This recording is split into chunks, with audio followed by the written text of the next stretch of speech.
Hello, my name is Spencer Crume. Welcome to my final project for Design Tools September 2015. Today I'm going to do a Pecha, a special kind of presentation, broken up into 20 slides, each at 20 seconds apiece. And I'm going to do this on making enchiladas two ways. The first step to any cooking process is to source your ingredients. You will need a protein, such as beef, chicken, pork, or etc. You will also need cheese, tortillas, sauce, and seasonings for your protein. As for equipment, you'll need a saucepan to heat your sauce and a fry pan to brown your meat. You will also need a pan to bake your enchiladas in once they are created. The first way we are going to make enchiladas is going to be the easy way. This is a great when you are short on time because it only takes about 10 minutes of prep time and approximately 30 minutes of cook time. I call these layered enchiladas, and these happen to be my favorite because, let's face it, they're easy and they're good. Step number 1, open your protein. Seems basic, but you gotta do it so you don't eat plastic. In this case, I chose ground beef, and start to brown it in the pan. You will want to add seasonings such as salt, pepper, garlic powder, and onion powder to your taste preference. In a saucepan, pour your sauce in and start to heat it on medium to low heat just to get things started. Next, it's a good time to prepare your oven and your baking pan.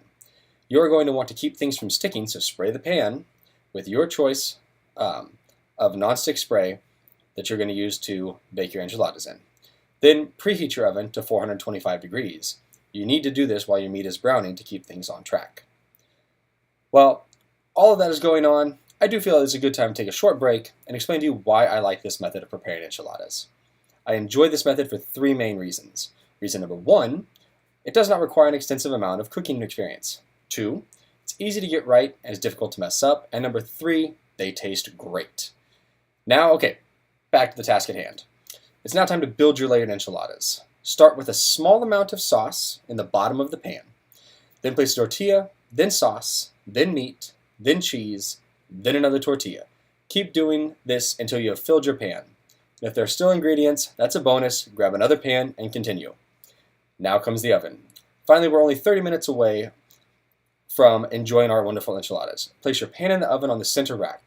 You will leave them here until 30 minutes have elapsed or until they are bubbling and the top is a nice golden brown. Important note, not all ovens cook the same, so the first time you do this, make sure you keep an eye on them so everything goes according to plan. Now it's time for enchiladas dos. Yup, look at the title of that screen. Looks like I paid attention in Spanish class because dos is Spanish for 2. Anyway, this is the more traditional rolled method that I will generally use while making chicken enchiladas. It's a little more difficult, but still pretty easy.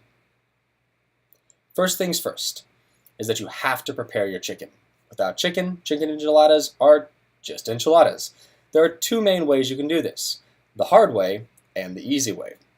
The hard way works if you have the time to spend seasoning the chicken and baking it at home. This will add considerable time to your prep, so be ready for it. Now here's the way that I do it.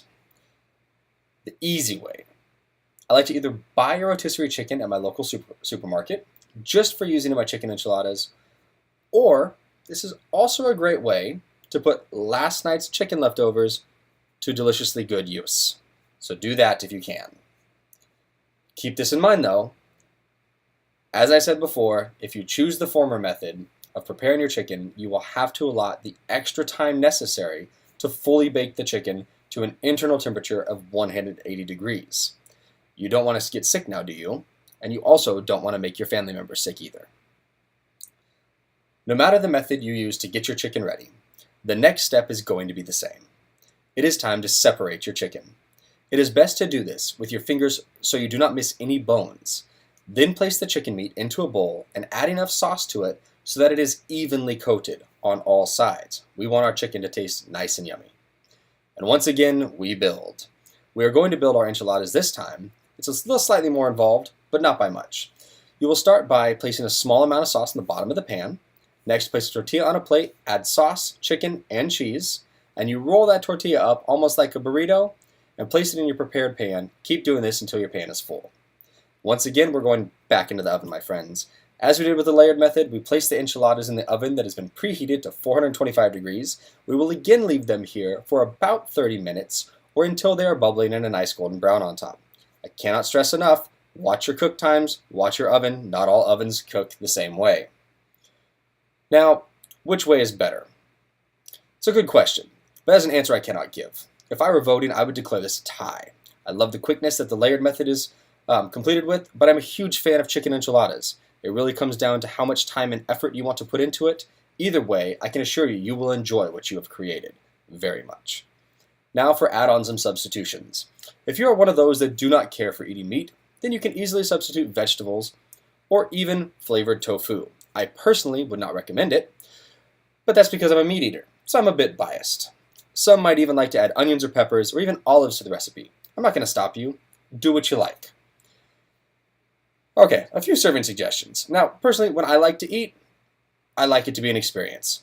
So I like to serve them with chips and salsa, or alongside other Mexican dishes, potluck style.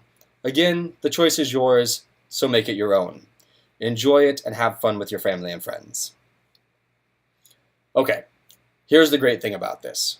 This is something you get to avoid. Everything inside this red circle. Just because you are busy doesn't mean that you are stuck with having fast food for dinner.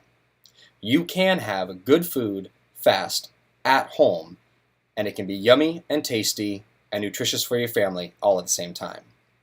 Bottom line is, good food should be enjoyed with friends and family. So get cooking, get those ingredients, put it together, create that wonderful Mexican fiesta, invite all of your friends and family, and one last final thing, do not forget to send me an invite to the fiesta.